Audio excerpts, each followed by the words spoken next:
Hello, everyone, and welcome back. Today, I have Robbie Barwick with me once again on that promised topic of Dan Duggan. And we actually have breaking news for you today that hasn't really been released by anybody else yet. You're going to hear it here first. But we're going to go through a little bit of our process before we get there. So first of all, let's bring Robbie into this conversation. Robbie, welcome back. Thanks, Daniel. How about we approach this topic this way? Just in case there's people who are not familiar with Dan's case, you can mention briefly what it's all about without going into the details and the issues with the case. Then the breaking piece of news that hasn't been released anywhere else yet. And then we'll take a step back and then dig into what's the issue with the case and what are the implications of this new information that came forward. Yeah. So let's start off with who Dan Duggan is and what this is all about. Well, Dan Duggan is actually one of three high-profile cases. His is the least high-profile of them, but is becoming increasingly high-profile. That involve Australians getting in trouble with the US war machine. That's how we would characterise it. The other two, of course, are Julian Assange and an Australian war crimes whistleblower named David McBride. And all these cases are actually coming to some kind of resolution in this week and next week because, unfortunately, tragically, David McBride was sentenced to a prison term on Tuesday, and I was there for that. And that's just the system punishing someone who's exposing our side's wrongdoing. We like making accusations. Julian Assange has his final extradition hearing on the 20th, and then 4 days after that, Dan Duggan has an extradition hearing on the 24th, and that's why we wanted to get this show put out so that people can actually understand what's going to happen before that hearing. I just want to add one thing, if it's okay, because I think one really important thing, and you mentioned this a number of times, was the reason why they had to throw the book at David McBride. And that was because they wanted to set an example for anybody else who was thinking about releasing Australian war crimes. You know, heaven forbid everybody finds out about other children's throats that were slit by these kinds of celebrated people. But I think that's it just kind of. I was there. That's exactly what the judge said. Everyone was expecting a more token sentence. He got 58 months, 68 months, 5 years, 8 months. Everyone was expecting a more token sentence because everything he's done has been vindicated. But the judge said the importance of this sentence is as a deterrent to deter others from copying him and to deter, even though the judge admitted that he's a decent man who wasn't motivated by personal gain, he was trying to fix the system, deter others from copying him and deter him from revealing any more information. And so they threw the book at him. And this is what happens if you take on the system. Now, I suppose the difference between David McBride and Julian Assange and Dan Duggan is Dan Duggan has run afoul of the same system, but he didn't try and take it on. He was just going about his business, and the system has come after him anyway. And so as we go through the details, Daniel, the other thing I really want people to, I really appeal to people, if you care about these kinds of issues, this family actually needs a lot of help right now. So we'll put the links below to how you can help them in their legal fight, because they have been sabotaged every way to Sunday to stop them from being able to even defend themselves to take on this system. But let's actually give the details. Yeah, let's start with that. Yeah, so Dan Duggan's a Top Gun. He is an actual former US Navy pilot like Tom Cruise in the movie. I think he actually served in the the first Gulf War. He served 12 years in the Navy, and he is a pilot par excellence. He was arrested totally out of the blue, dropping his children off at school in the town of Orange, it's called, in New South Wales, the state of New South Wales, on the 18th of October 2022 by ASIO, our intelligence service, and the Australian Federal Police. And he was arrested on an extradition warrant issued by the United States. Now, they are trying to, they issued this warrant, and they're trying to extradite him back to the United States because he's actually a former US citizen. He became an Australian citizen in 2012, but they're trying to treat him like a US citizen, and hence this extradition request to get him back there, and the Australian government so far accommodating that request. And what there's until this breaking news we're about to reveal, what was sort of more obvious about the treatment of Dan Duggan is he had been someone that looked like had been picked to be an example that they could make of someone in his position who may do some kind of a business with China, especially with a military background. And it happened, and in fact, the very day that he was arrested in October 2022, the very day there was a furor in the British press about this practice of former pilots, British military pilots, training Chinese pilots.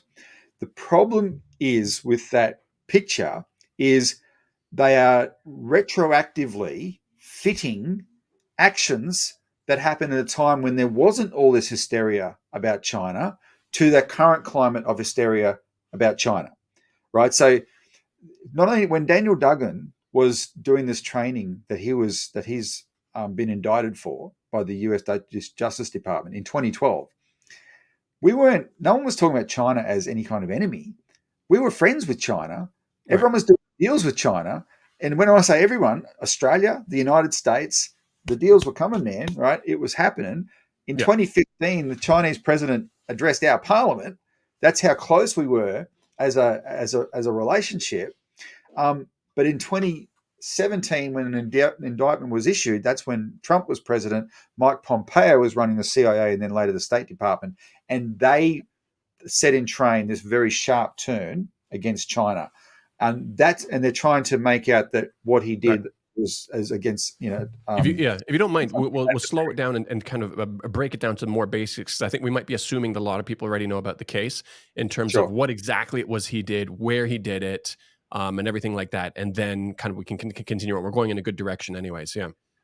Yeah. So in 2012, he had spent, a couple of years up until 2012, he'd spent some time in South Africa at a test flight training school, training international pilots, including Chinese pilots.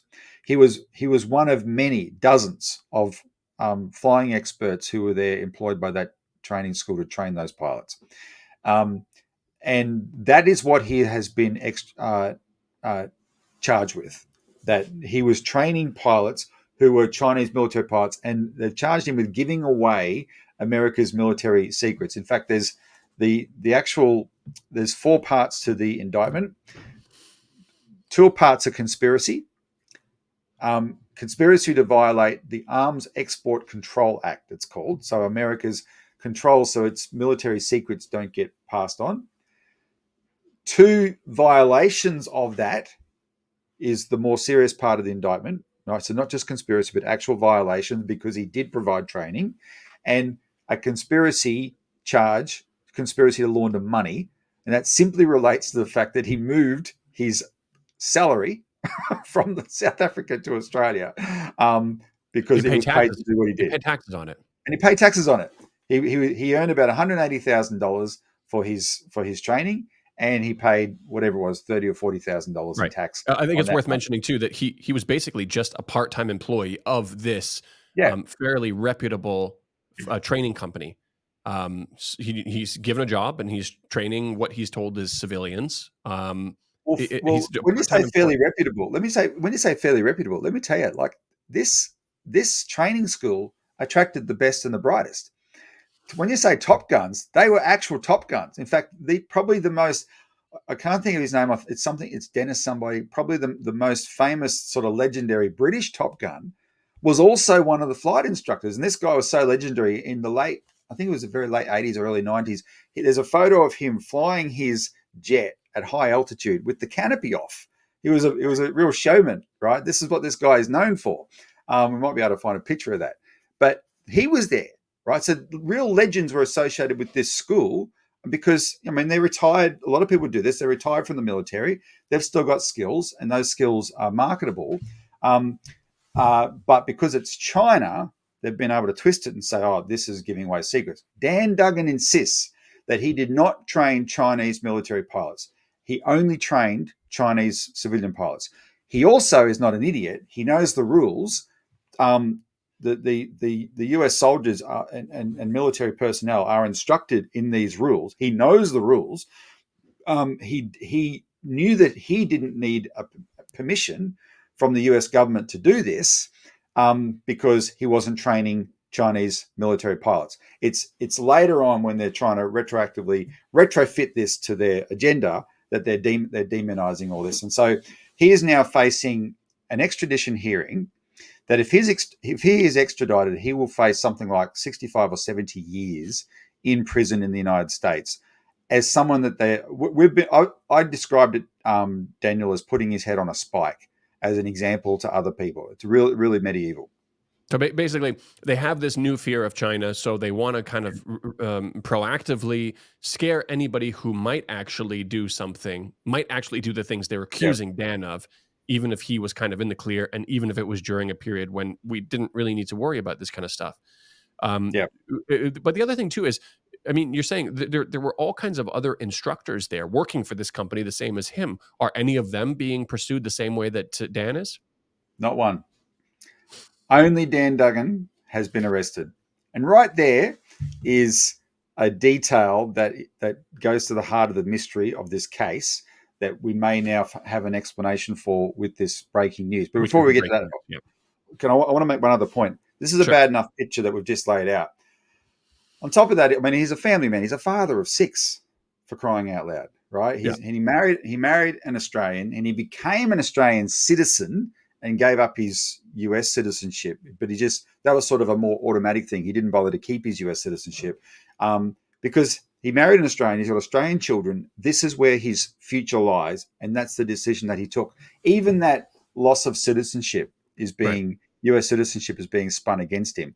But he's now been this family man who's never broken any law, who was an outstanding US patriotic military person, right? And with all that, the US does patriotism better than anybody, right? So he matched all of that. He's now been in 18 months solitary confinement in a prison in New South Wales. He's the only prisoner there on remand. That means awaiting trial. Everyone else is a convicted prisoner of the worst, including the worst types, convicted terrorists, etc. He's on remand. He's been there for 18 months in solitary confinement. When he has this high risk classification put on him as if he's some kind of Hannibal Lecter type threat to people around him. So they walk him around in shackles. It's a very cold place in New South Wales. He usually has to sleep in a single blanket.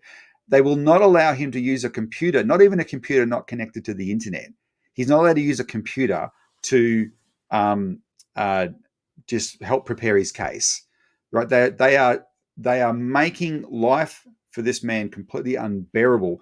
And there's an element, when you hear these details, you get really suspicious that there's an element here where the system is trying to break him. Right. And then the question is why? And a lot of that makes a bit more sense when you hear the breaking news. We have one piece in regards to that breaking him. We have the piece where they went after his family in terms of making sure that he didn't have the funds for his defense also. Yeah. So this is very expensive. Legal defense is always very expensive. His wife owns a property in New South Wales, like a rural property, land with a house on it. So a large block of land with a house on it. Now, if you don't live in Australia, you might be aghast at this figure, but in Australia, it's like, oh, because we're in the middle of a property bubble here. Our property is way too expensive. So this land was valued at $4.2 million. And Safrine Duggan, Dan's wife, was preparing to sell this property to fund his legal defense. The day before they were going to sign a contract to sell it, the Americans took this to the New South Wales Supreme Court and they got the property taken away from the Duggans under the Proceeds of Crime Act. And so they're saying that property is proceeds of these crimes that we're accusing Dan Duggan of. You cannot let them have access to it to fight this case. That's the level to which the Americans are playing hardball here. And the worst part about that is the actual details of the the case that the Americans brought to the New South Wales Supreme Court was completely incompetent. They got the address wrong and a lot of other details of the property completely wrong. And so Dan Duggan's legal team appealed this, and the judge, who has been proved to be a very hostile person himself to the Duggans, the judge threw it out and said, oh, it doesn't matter. The Americans can do what they like anyway under the specific law arrangement that they have with Australia that they're using here. They can do what they like anyway. So it doesn't matter that they're completely incompetent, etc. He let the Americans take away this property so they can't use it. So, and then the same judge ruled that Dan Duggan does not qualify for legal aid to fight his defense. So he took that away from him. And when Dan Duggan's legal team complained about that, the judge said, "Oh well, Dan Duggan's a smart guy; he can defend himself. It doesn't matter if he can't afford a lawyer; he can defend himself." That's what he's been up against. When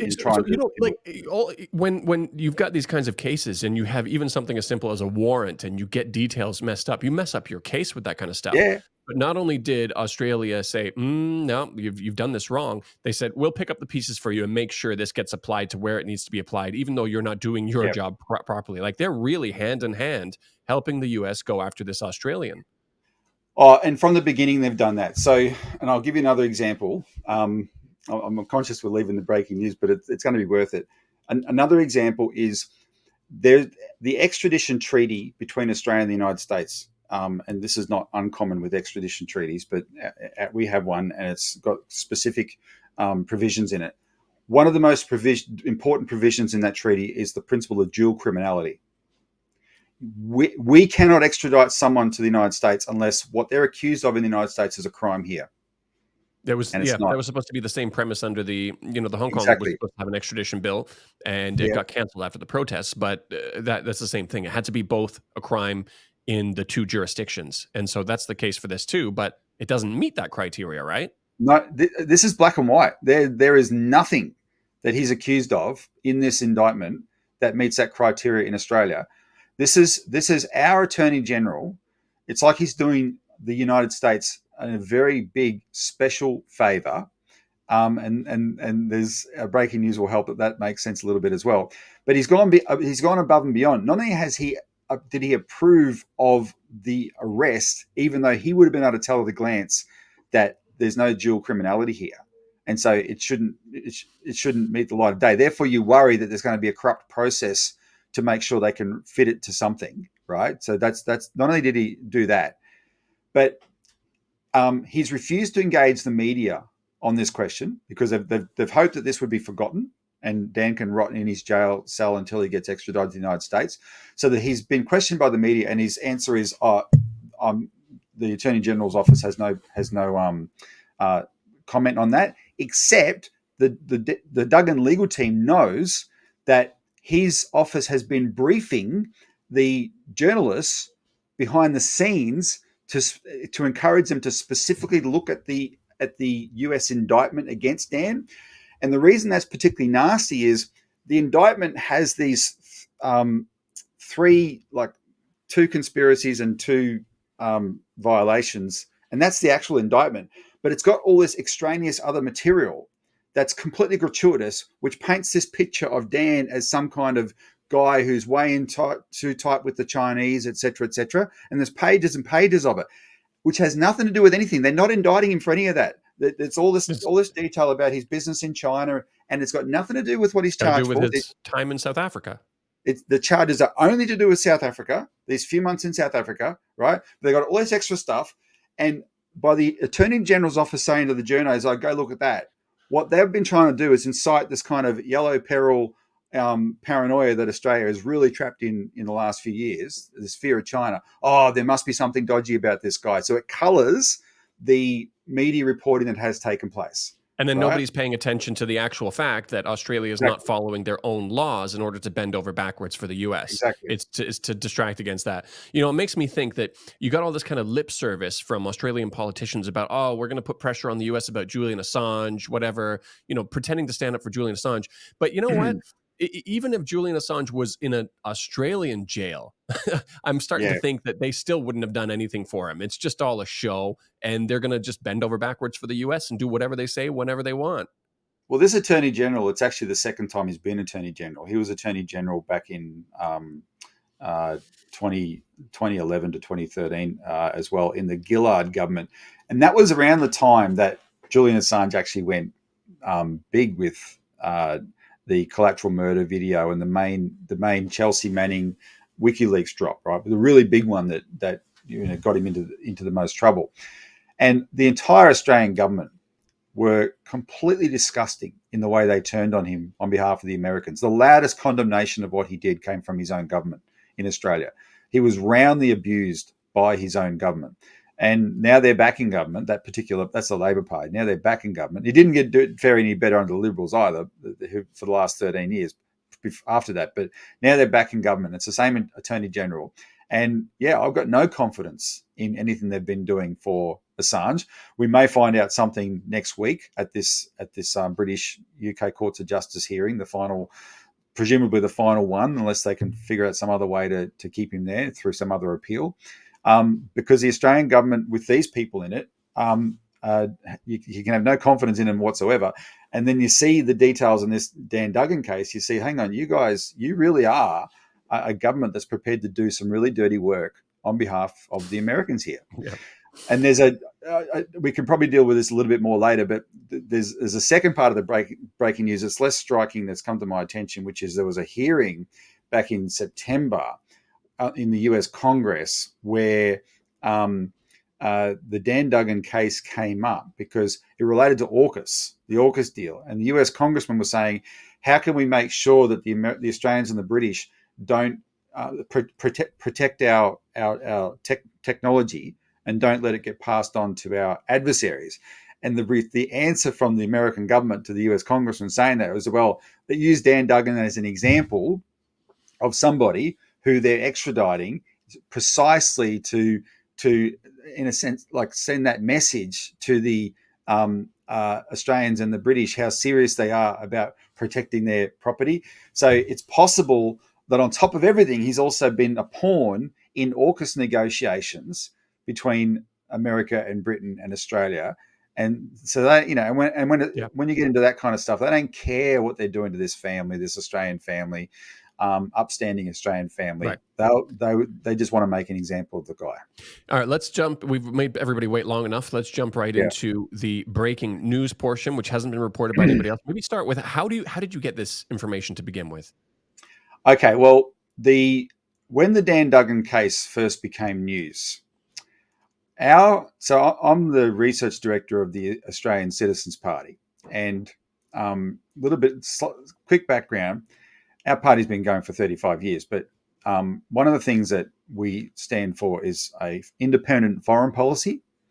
So Australia acts independently of the United States and the Brits, but also we actually support this. We have a concept called peace through development. That if countries actually worked on economic development and prioritize that, and collaborate with each other on that basis, that's a base for peace. And from that standpoint, we've long admired China. Not just didn't fear China, we've admired China. There's a lot to admire. And then when this sudden anti-China turn began, we felt that we could see there was all these lies about China, that we had to be outspoken in debunking those lies and trying to point out to people where they're coming from. And for a while there, Daniel, we felt like we were a lone voice in Australia, especially around 2020 and COVID, etc. It was really, really toxic here. You and I have done these shows about the forces who did it, Australian Strategic Policy Institute, funded by the Americans, etc. But there was a propaganda war going on, and we did feel for a while that we were a lone voice, but we didn't care. We were happy to be that lone voice. Everyone else ran away. The business community that was making all this money out of China, they went They were terrified into submission, silence. They didn't say a word, except very rarely. We took it on head on. So that was still an issue in 2022. And then when Dan Duggan was arrested, not many people would have reached out to actually, like, suspected there was something else going on and reached out. I did. Our party did. So we made contact with Dan Duggan's team to say, you tell us what's going on. Forget the way the media spin this stuff. We know what their prejudice is. And very quickly we started getting to the bottom of from the information that was publicly available at the time, that the team could point us to. We started getting a bit of a handle on this understanding that, hang on, this guy has been made an example of here, so that they can intimidate people and scare people away from any kind of contact with China. That's the way we started to see it, and do other things like pass these laws that demonize contact with China, and that's what's happened subsequently. So because of that relationship, though, I've been in contact with the family periodically, coming close to this big extradition hearing. So something happened in the last week that the family and the legal team have decided to make public. And they've made it public to a few different outlets, but also to me and the Citizens Party. And the other outlets include some journos who are looking at it and perhaps trying to, write it up. Are they journalists who are going to try to spin it against him, or are they? Well, some are. There's a couple that would be, much more straightforward.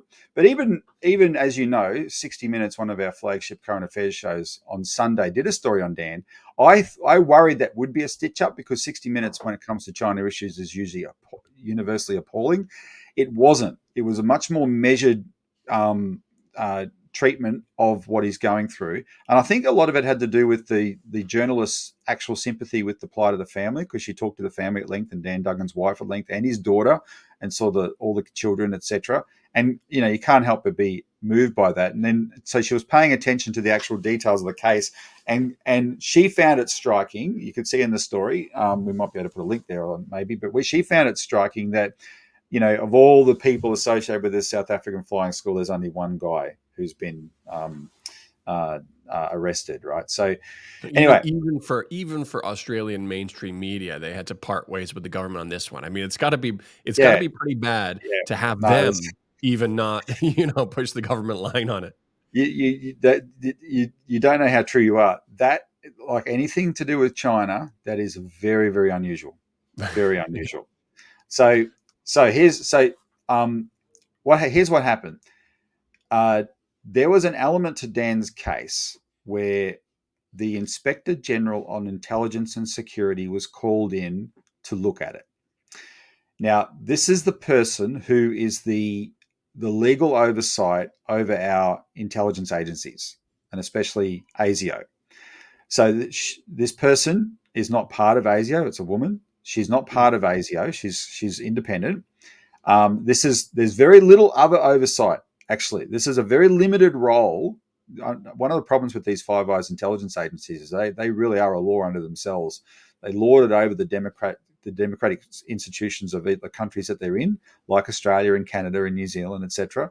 So this is unusual. But so this is some of the oversight that's there. This is part of it, and what she was looking at was Dan's former lawyer had complained that Daniel Duggan had been lured back to Australia by ASIO on the pretext that he had to update his certain license that he requires as a pilot to operate the way he does, and that it was like a security clearance for that kind of license, and they used that as a pretext to arrest him, to get him back here to arrest him. They lured him back. Now, I've been since informed that this was actually an issue that the lawyer himself had sort of made. Dan Duggan never thought this was a particularly big deal, because he knew other information. This was something the lawyer had made a big deal of it, but it was enough to get to this Inspector General of Intelligence and Security, the IGIS, to look at the case. She has looked at the case, and of the 12 counts or whatever you would call them of the potentially inappropriate activity by ASIO, she dismissed most of them, but there was 3 or 4 that she actually said, yeah, this is inappropriate activity. Okay. In response to that, last week, Dan Duggan wrote a letter to this Inspector General, and he laid out in this very lengthy letter the full story of his contact with ASIO and US intelligence services. And this puts an entirely different complexion on what he's going through. Now, actually, the first tip-off for this was not my conversation with his team, but last week, a media outlet here called Michael West Media reported on and actually published the letter that Dan's current lawyer sent to the Attorney General requesting the Attorney General intervene and block this extradition. And that's a very lengthy letter. And in that is a couple of paragraphs referencing what Dan Duggan is saying about this contact that he's had with ASIO and US intelligence services that related to his time in China that he said was relevant to this case.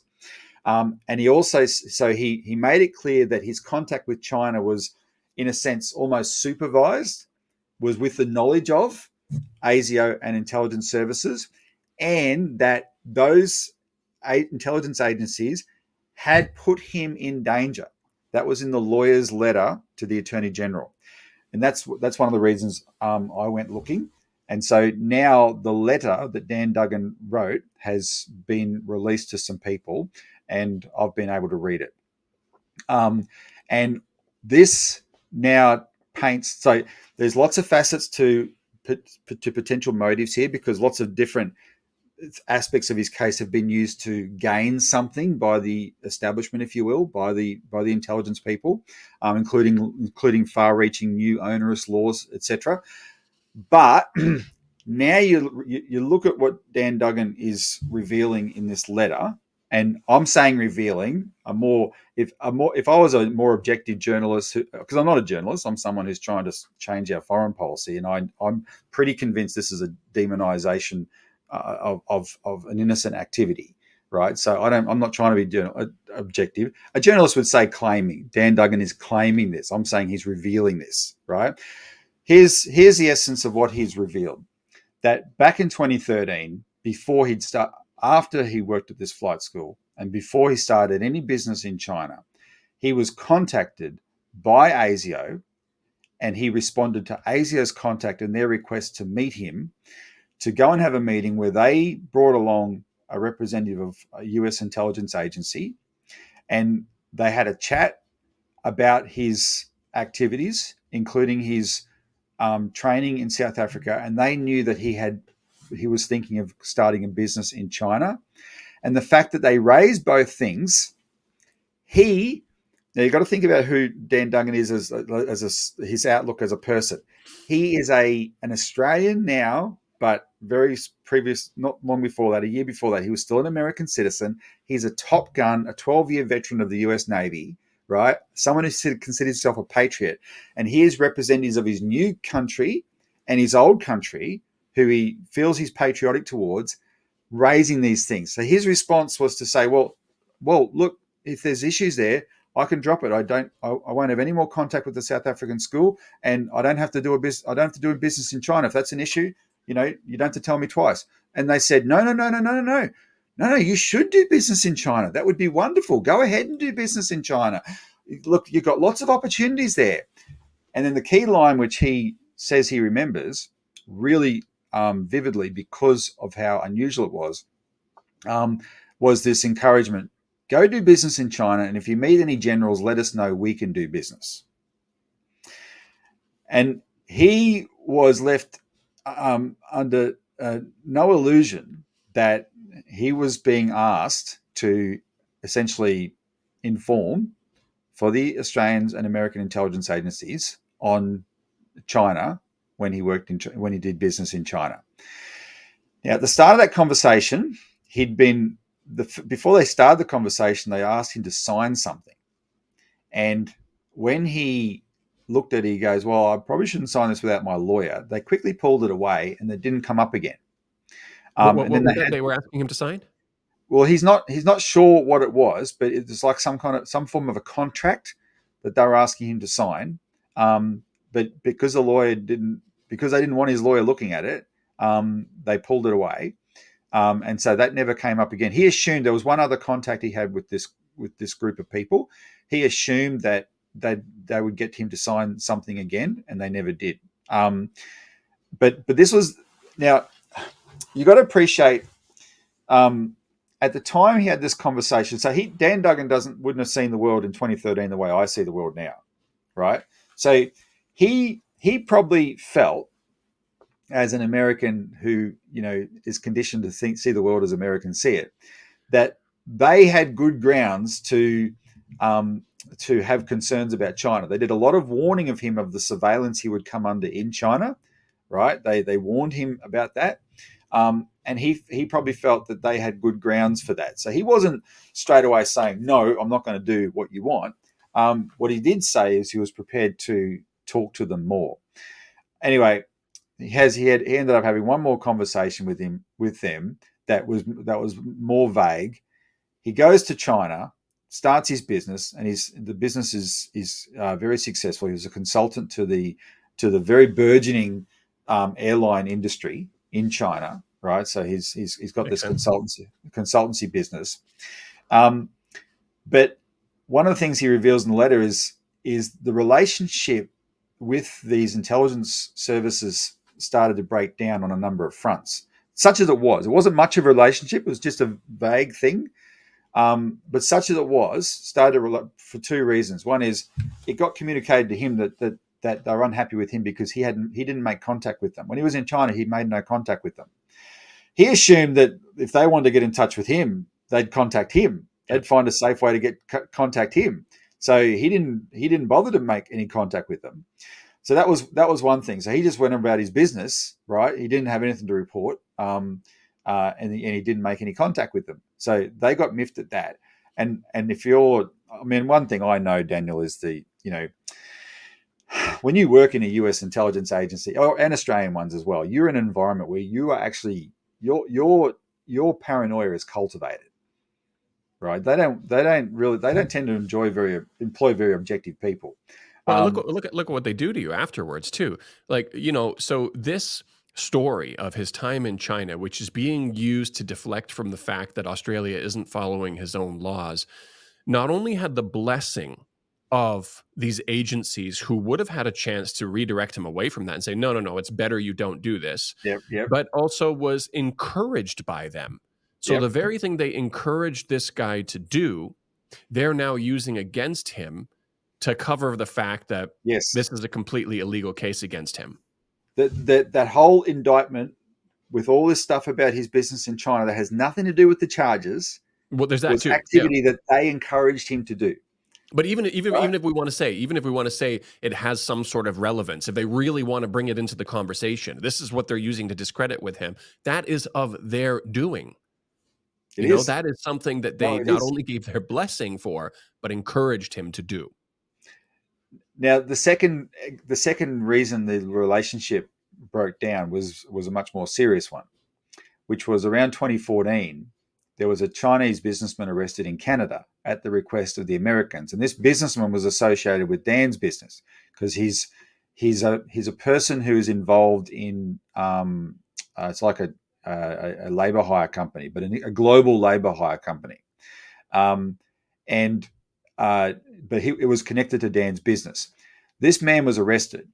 The Chinese authorities were very upset at this, and knowing the Americans and Canadians, I can never pronounce her name, but the daughter of the Huawei founder, Oh, yeah.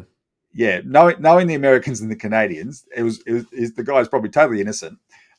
So the Chinese authorities were not happy, but they knew it was connected to Dan's business, and he came under suspicion by the Chinese authorities. And what they did is they put a ban on him leaving the country that stayed in place for the next 7 years. Dan Duggan was not able to leave China for 7 years. And he was very upset because absolutely certain that the decision that whoever in America and Canada made the decision to arrest this guy knew they would be putting Dan Duggan at risk by doing it. So so Right? the, the so he was unable to leave China, which is interesting because in the 60 Minutes episode, um, they mentioned that he had his passport taken away. And if he was this guy that was in contact with these Western intelligence agencies while working in China, being encouraged to see what kinds of information he can gather, it kind of supports his story. This is information that 60 Minutes wouldn't have had when they did that No, episode, right? no, But no. but now all of a sudden the pieces are coming together. Yeah, and so you've got to raise the questions with Dan Duggan because this whole engagement, contact with ASIO and US intelligence happened before 2017. So in 2017, one guy in the world is singled out in a sealed indictment by the US Department of Justice that doesn't get acted on until 2022. Why? Because he's stuck in China thanks to them, and he doesn't get to leave China until 2022 to go back to Australia. Um, so then they act on this thing. But the question now is how much of what's happening to Dan Duggan is actually punishment and maybe even a form of extortion, even though if it is, I'm not clear on the details of where that might be going yet. How much of that is what is punishment for him ultimately not playing ball with them in relation to becoming some kind of informer on China? And when I heard this, Daniel, I immediately connected it to just a narrative that's been drummed into us for the last few years about these Australians and Canadians who've been prisoners in China, and we were told they were completely innocent. They're as pure as the driven snow. This is the authoritarian, totalitarian Chinese state, right? Just playing hostage diplomacy or whatever it gets called. Um, and uh, and China, though, has accused these people of espionage. And then when the truth has finally come out, such as in the case of the two Canadian Michaels, who've now actually settled disputes with the Canadian government and been paid out for their time in prison in China because they were committing espionage on behalf of the Canadians, It's right? it's really funny. It happens over and over again. It does. They never believe what China says, and whatever you You know, can take it with a grain of salt, but you shouldn't dismiss it completely. The things that they said about the Michaels ended up being true.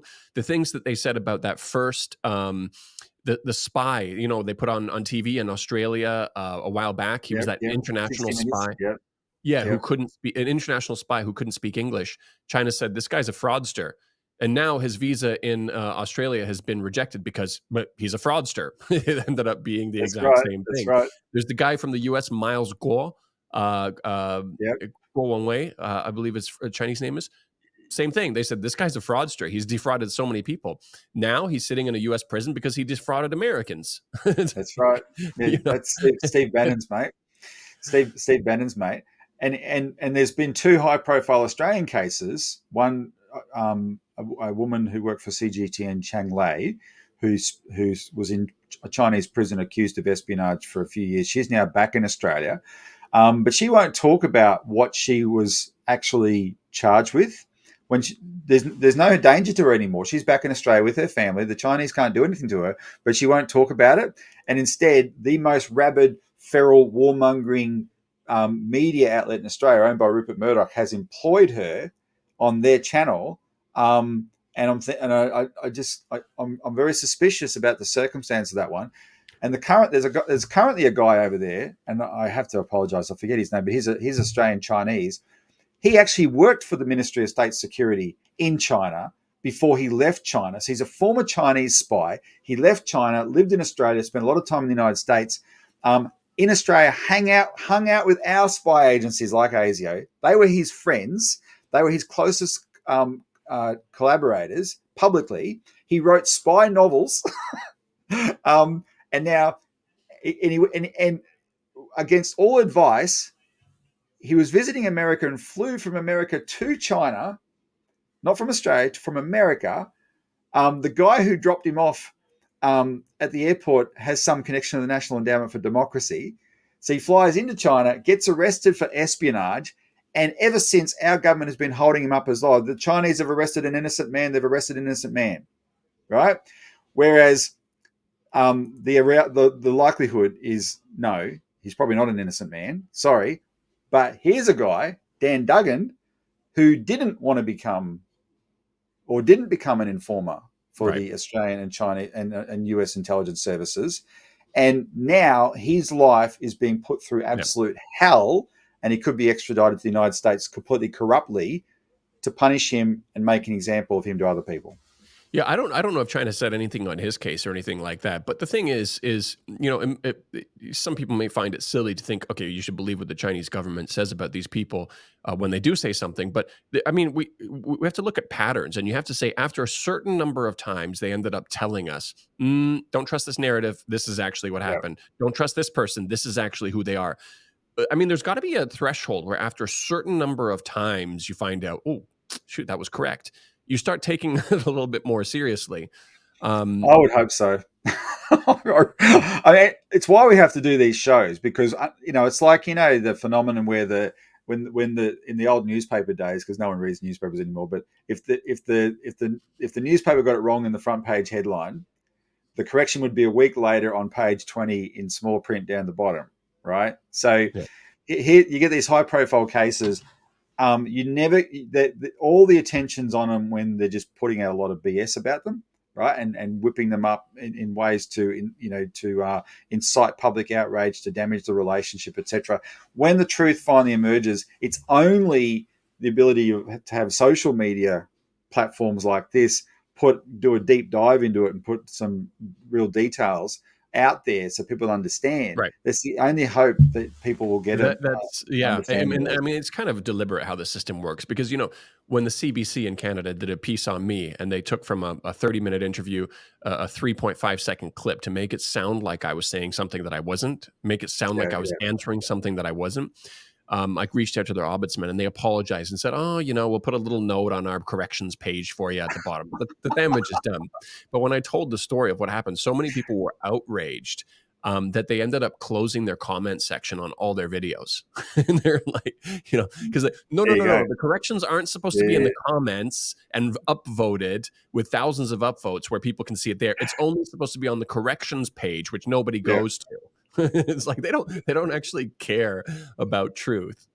No, they absolutely don't care about truth. Um, so look, I mean that I think that covers what people need to know.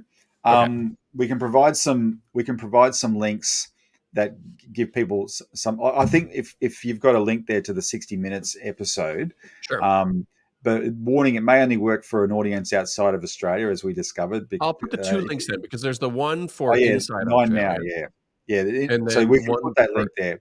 yeah, and then the YouTube one is geo-blocked in Australia. So I'll Yeah. link to both. But yeah, no, I mean, and also we'll pop in the support links for people who wanna support him because obviously the U.S. is doing everything possible to try to prevent them from being able to finance their defense. Obviously with the seizure of their property. Well, let me say a bit more about that because look, I really want to encourage people to think about what this means, um, and it applied to we see it in David McBride, and we already see what's happened to Julian Assange. This is my view, but this is why I'm in this. I'm in this business. I'm in this job.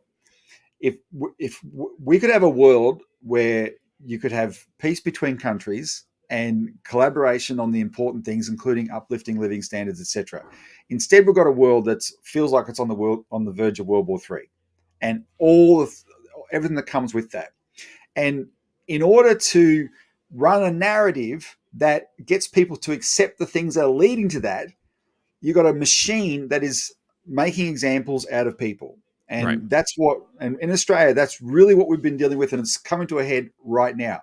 The only way you're ever going to change that is like with any kind of regime. This is a regime we're dealing with. It's actually a Five Eyes multinational regime. Right. Regimes always fall when the people, through whatever spark, when the people say enough's enough. You can be the most totalitarian dictator in the world. You never have absolute control of your people. It might take something extreme to happen, like Ceausescu in Romania, right, or whatever.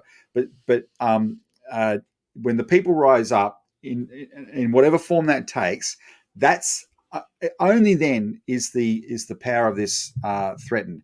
And this is where I think people need to look at these cases and realize we need to use. They're trying to make an example out of these cases. Well, let's turn that on them. Let's use these cases to educate the public at large.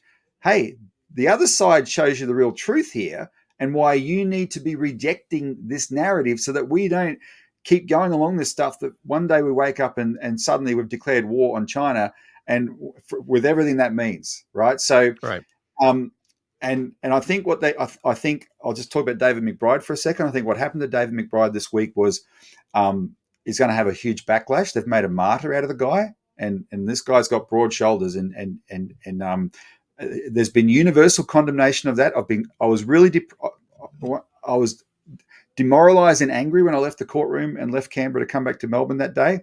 But as I'm watching the response in the public, prominent people, nobody's come out defending this sentence against this guy. No one can believe it.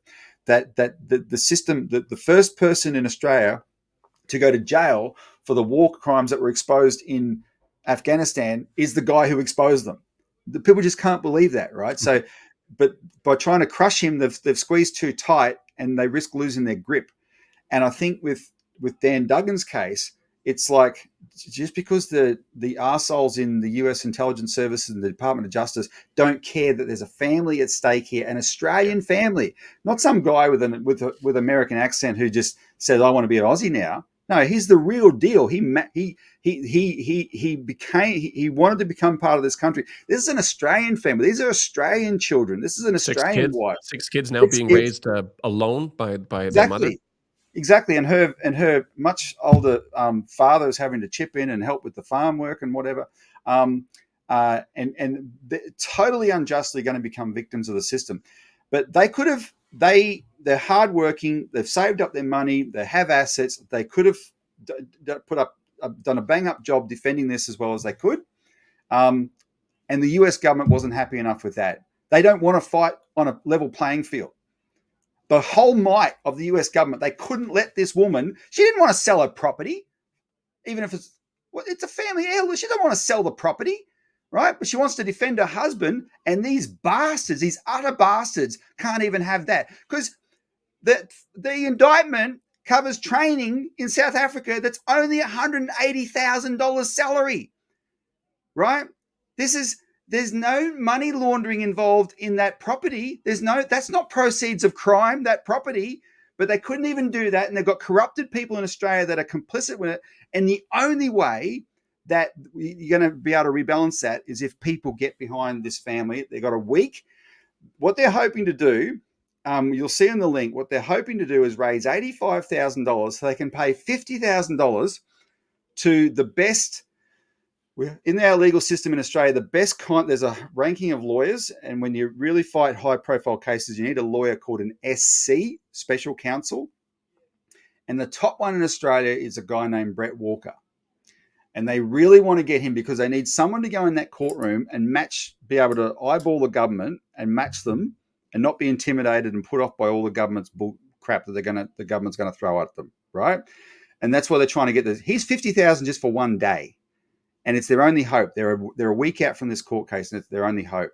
But if enough people throw in a little bit to help them out, we can give them a fighting chance. And that's what I wanted to say on that. If you can help, understand the stakes here and do your best. Yeah, I mean, it's amazing that this is unfolding. You clearly sound quite upset about it, and for good reason. I mean, this is unbelievable what's happening here. So I definitely encourage everybody to do that. You know that on my channel, I don't have a Patreon, I don't have anything like that. But once in a while, we got something like this that's worth contributing towards. And I think you touched on something important too, like pushing back against this kind of stuff is really important for everybody. Some people may have the tendency to think, when you hear lies that affect other people, or especially if it implicates China or whatever it is, even some people, maybe they see through it and they're like, that doesn't sound that reasonable. I don't really believe it, but I don't care. It's just about China. But it Yeah. will eventually affect you, because there are other people who believe everything that's being said about China all the time. And these are the exact methods and the exact people that are going to be required to actually escalate it to something that will eventually affect you. Well, Daniel, China is our biggest trading partner. Every export industry in Australia is oriented to the China market. In fact, we lost some of those markets temporarily in the dispute around our former prime minister, etc., and it really hit those industries hard. So they're getting those markets back now. The relationship overall has been stabilizing, and I think the Chinese deserve much of the credit for that. So you've got all these people in industry and business in Australia who have a lot to do with China. Any one of them can be snared in exactly the same way as Dan Duggan by Right. this rubbish. They're They all should especially care. They should especially care about exactly. this. If Yeah. this Dan Duggan thing stands, everybody's at risk. People need to understand that. I mean, the net is increasing. You've got Julian Assange, who is simply, a journalist. You've got David McBride, who exposed war crimes. And now you have this guy who didn't even really do anything wrong here. They have a very weak case against him, and the net is expanding, expanding, expanding. If you guys are just sitting by watching this, especially if you're Australian, I mean, I'd be freaking out right now. This is Yep. like, what's next? I mean, Yep. I want to ask one thing though. You're going to try to get this guy the funds to hire a good lawyer. I'm going to be a little bit cynical here, though, pessimistic. Will it actually matter? Because from my perspective, looking at this, I would think you would just need a guy to go in there and continually just repeat, this doesn't meet the standard of dual criminality, and just keep repeating that over and over again, saying That that's all you need to say, and it should be thrown out, but it's not. So what, no. So I can't give you the details of it. But what happened? So that's the black and white part. That's the best thing in Dan Duggan's favor, right? A lawyer that would just ram that point home, but also be able to deal with all the legal ploys that the other side will use. But there's another aspect that's come up where, in relation to all the anti-China hysteria over the last few years, a law was passed in 2018 that that they are trying to apply retroactively to provide the justification that they might be able to make fit.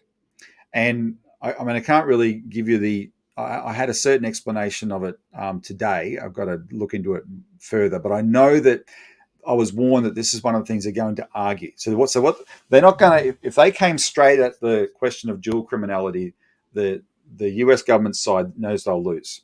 So they're trying to muddy the waters and argue this sort of more oblique point. And the part I'm really worried about is assuming that they've got a judge who they've already pretty much, by his track record, is already someone that is inclined to go along with them. He's gone along with them on literally every single thing so far, this judge, and that part doesn't look good. So that's where a good lawyer is quite important. Yeah, Right? I mean, it looks like you're saying earlier, the judge is literally fixing America's homework with the Yeah. addresses and all this kind of stuff to block the property sale. Like, I mean, Now, this guy, by the way, this judge is a magistrate, so that's not a very high-ranking judge, and that's why if they can get Brett Walker, the guy they want, or someone of that ilk, they need someone with weight. If someone with weight walks in and argues Dan Duggan's case, that a person with enough weight in standing in the legal fraternity is someone that would probably even intimidate the judge in terms of, he's a nobody compared to this person, right? You need right. someone that's not going to be that's going to be a master of what they do, and it's the Right. family's only hope. I mean, I understand. I'm not part of the strategy there. I've followed this as closely as I can. It's the strategy they've hit upon as their Hail Mary pass, as the Yeah. Americans would say. But I don't know what else they have to do. That they, there's this hearing for the 24th, and all their other options have been taken away from them. Is there? I mean, I'm thinking of with journalists. A lot of journalists are rewarded for their work for Empire. Often, I remember an interview with Noam Chomsky going up against a BBC reporter, where the BBC reporter asked him. He said, "How do you know that I'm making up this stuff, or that I don't I can't remember exactly the word that he said, that he doesn't actually believe what he's saying." Yeah, And yeah, then yeah. Noam's response was, "Yeah, no, I believe you truly believe what you're saying. I'm just saying if you believed something else, you wouldn't be in the position you're in." Basically, cultivating people who are going to have the right narratives. Is there, like, Right. within the system? I'm trying to just think, what's going on with this judge? Is he potentially going to be rewarded and climb the ladder if he's doing the bidding of this kind of, like, what's in it for him, or is he just somebody who's potentially pro U.S.? Well, I have to be careful how they answer that because I'm actually not sure of the reach of things like contempt of court. We do have all the appearances of an independent legal system in Australia, right? And I I can't. don't want to get I, you in trouble. You can I say don't no want to. comment if you need to. I don't want to. No, I want to get people to think about because I actually don't know, and I don't want to cast aspersions. He might just Okay. be a grumpy pro-American, anti-China arsehole, and Okay. that might be the explanation. However, we do have a system here of security clearances where some cases require a security clearance for the judge to sit on the case, and those cases have a track record of being decided in favor of the government. Because to get um, that security clearance to begin with, you had to have been kind of working together closely with them to begin with. exactly. You come through the ranks, and you're uh yeah you've there's certain things that you certain maybe outlooks that you share, etc. Um, uh, you know. Anyway, I actually don't know more than Okay. that, but I do know this judge has been a problem. Um, and it would be better if they had a different judge, but they don't have that option.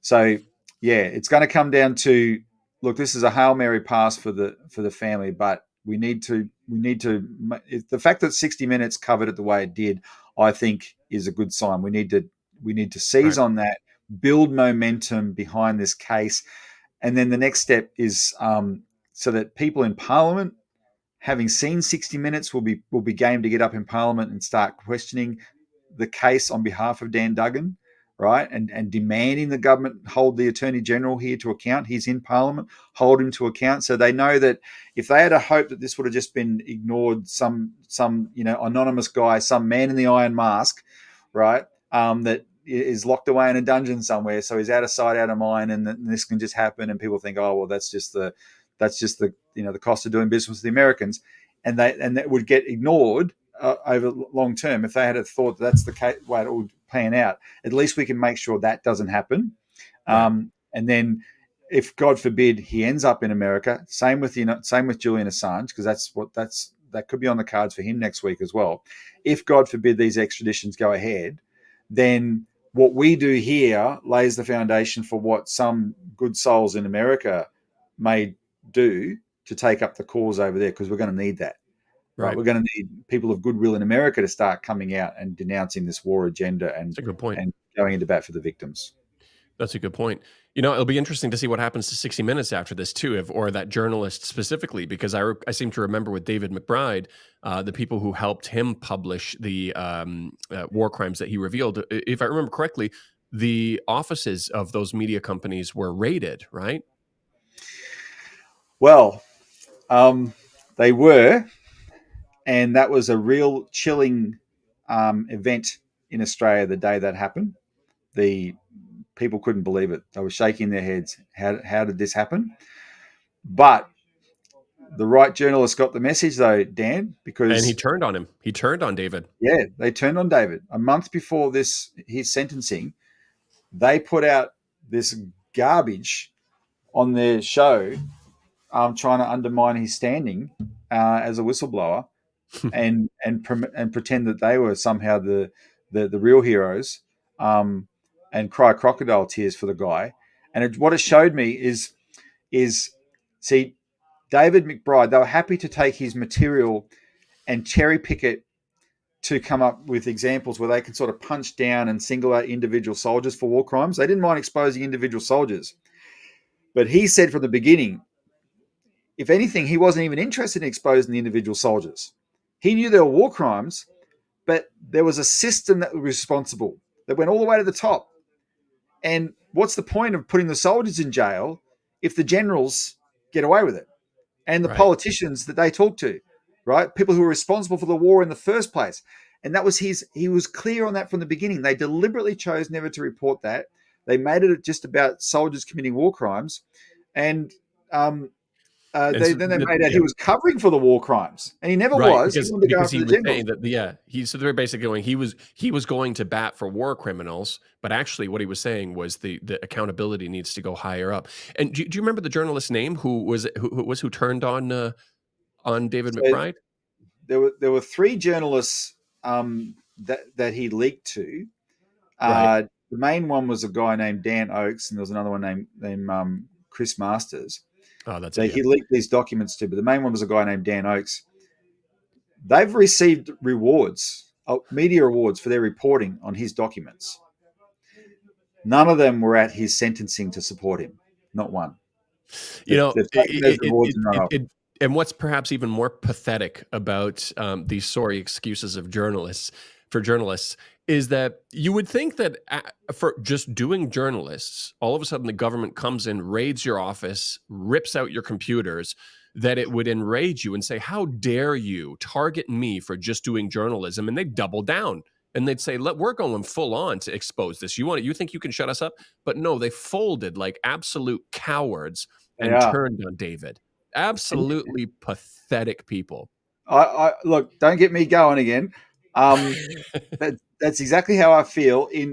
When Julian Assange got dragged out of the embassy in 2019, in the way he was to be put in prison, that all these same types of journalists in Australia, they were trying to outdo each other on Twitter, sniping, sneering. Oh, Julian Assange is not a journalist, Yeah. right? So by their definition of journalists, is a yellow bellied, slimy coward who punches down and protects the system. That's their definition of a Yeah. journalist. If you come along and actually want to expose the system, not the individuals, but the system, they're your enemy. And that's the moral of the story from David McBride's thing. If you're going to leak, don't, because the government doesn't want Australians to speak out about wrongdoing. If you And you do don't, the leak, media doesn't have your back. don't leak to the mainstream media, because they will take your stuff, use it for their own narrative, and throw you under a bus. Right. And that's what. And so those people are not doing the right thing by Dan Duggan. They should be, shaking the cage on this, and they're not. So you're getting some stories though, so we're happy about that. But and I want to go back to something else from those raids in 2019. 2017 when Yeah. the David McBride leak happened. There was a hearing in the Senate that one of the senators commented that after those raids, all the journalists on his phone, because politicians, are always talked to by journalists, they got their phone numbers in their phone. He said he had about 200 journalist names on his phone. They all switched to Signal, the encrypted app. Encrypted, yeah, communication. So these are journalists that are actually, by their actions, are afraid of their government. They are, right? But are they going on a crusade every day to expose their government, expose this system that makes them afraid? No, they regurgitate this garbage about how we're the moral country, we're a moral democracy in the world, and we have to stand up to that authoritarian, despotic, totalitarian China. Yet by It's their own really actions, they're afraid of their government. this is such an important part of their moral high ground that they keep spitting out in terms of saying why they're better than places like China. Yeah, But it turns out they're not. they can be bullied into reporting what they need to report, and they're scared of their own government. They have to use encryption, not because of Chinese government spying, but because they're afraid what their own government's going to do to them. I mean, it's kind of ridiculous. And to see the state of everything that's going on in terms of that, in terms of Julian Assange, David McBride, and now with Dan, I think that's a good note to end on and just say more people need to listen up. More people need to do something about it. If you want to contribute towards Dan also, I'll put the links in the description. But You know, is there anything else you want to end on before we wrap this up? No, we've said enough. Help get behind this guy, and it's all part of the same fight. There's 3 Australians right now in the firing line. Australia should be a country that's everyone's best friend, and we're being turned into this bloody stooge of the US American British war machine, and we're destroying all that. I want to bring it. I want to get our country back to what it should be, and that's why I'm helping to highlight these 3 cases. But these are very big cases right now. It's just interesting that it's like a planetary alignment. It's all happening at once. So it's your head's spinning. But this particular one that's had a bit less prominence now, especially with this breaking news that we've been able to break today, shows you it deserves a lot more prominence. Help give this family a fighting chance, please. Sounds good. Thanks for joining us, and we'll see you next time, Rob. Thanks, Daniel.